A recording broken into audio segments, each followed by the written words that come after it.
So guys, আজকে হচ্ছে আমি দিদি বাড়ি। আর দিদি বাড়ি যেতে কি হলো তো পুরো ব্যাপারটা তোমাদেরকে বলবো।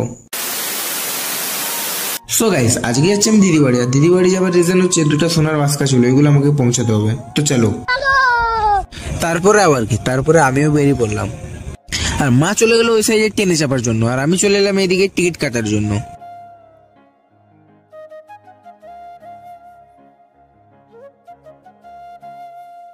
রাস্তায় আস্তে আস্তে আমার বন্ধুর সাথে দেখা হয়ে গেল। তোমাদেরও যদি এরকম বন্ধু থাকে তাহলে ট্যাগ করো।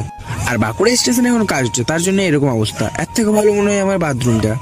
তারপরে চলে এলাম টিকিট কাউন্টার। আর টিকিট কাউন্টারে আসার পর একটা টিকিট নিয়ে নিলাম। আর এটা হলো বাঁকুড়ার বিডিআর ট্রেন, এটাকে এখন স্মৃতি হিসেবে তুলে রেখেছে। আর বাঁকুড়া স্টেশনে এখন এক্সেলেটার লিফট লাগিয়েছে, তার জন্য আমিও একটু চেপে গেলাম।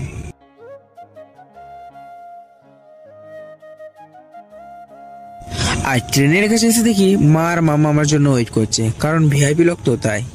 আর ট্রেনে এসে বসার কিছুক্ষণ পরেই ট্রেনটা ছেড়ে দিল।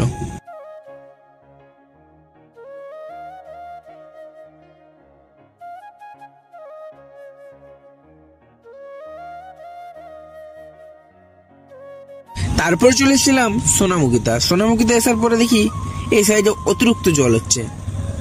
আর কুমরুলে নেমে পড়ে সোনার বাস্কেটটা কানে লিলি। আর আমার এই অবস্থা।